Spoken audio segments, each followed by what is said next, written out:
Police tell me that a husband and wife were found dead inside their home. They also say that this is an isolated incident and they're not searching for any suspects. But as you can see behind me, the crime tape's still up. Investigators are still here on the scene. 6 Omaha police officers were exposed to what they're calling a suspicious chemical inside this home behind me. This is what I picked up on the ground here. It's what's left of a light off of the SUV. In fact, there's shattered glass all over here.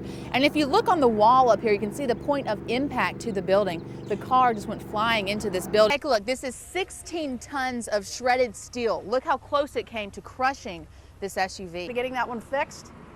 Well, Mary, I tell you what, crews have been out here all morning long, and they still are. If you take a look, Dodge is still closed over here between 62nd and Happy Hollow Road after an early morning water main break. Now, as we reported this morning, the pipe that burst belongs to UNO, so it's UNO's responsibility to get this fixed. The victim was sent to Nebraska Medical Center moments ago by helicopter. Details are sketchy at this point, but officials do tell me that whoever stabbed the victim is still on the loose. Well, crime scene investigators just pulled up to the scene a few moments ago. The shooting happened at a house near 41st and L Street. So here's what we know tonight. Action 3 News reporter Chris Knight is live. Chris. Well, 64-year-old Eugene Snittley is behind bars tonight. He's accused of sexual assault of a child. Now, Snittley is a board member of Youth Emergency Services, which is a shelter for abused children.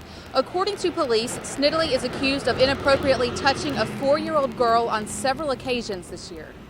In August of 2007, there was an interview conducted. Now, police are not saying where these alleged assaults happened. I did contact Youth Emergency Services, and they had no comment on this situation. Reporting live, Chris Knight, Action 3 News. Action 3 News reporter Chris Knight has our exclusive report. Hi, I'm Chris from Channel 3. Just wanting to see Jod any house on the news. An accused prostitute busted. A day after police arrested 26-year-old Michaela Peters, she wasn't very happy to see us. That better not be filming. She's accused of selling sex out of her home at 151st and Z. Action 3 News confronted Peters. Is there anything you'd like to say? She had no comment. Neighbors say Peters moved into the home around 2 months ago. Shortly after, this neighbor said something seemed suspicious. Be one car that would pull up. After they would leave, another car would pull up.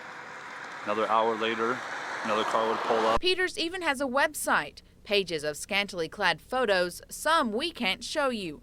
Police say she also advertised on Craigslist. There's tons of kids in this neighborhood. We don't need that kind of thing in this neighborhood. That's the last thing we need. If you have your house foreclosed on, what happens to these animals? You have kids you have to take care of, and so what suffers is the animals. A family forced to choose between paying their mortgage or feeding their pet horse Reba. They chose the house, and you can see where it left Reba. About 400 pounds underweight. She was full of parasites.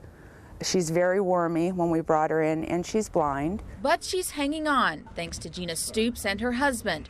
They run an animal rescue in Glenwood, Iowa, taking neglected animals and bringing them back to health. Gina says she's seeing even more cases like Reba's, where families just can't afford to feed their pets because of the sluggish economy. When they run out of money, everything's tense, and these animals suffer because of it. And horses aren't the only animals she's taking in. One of these neglected dogs ended up here because its owner hit hard times.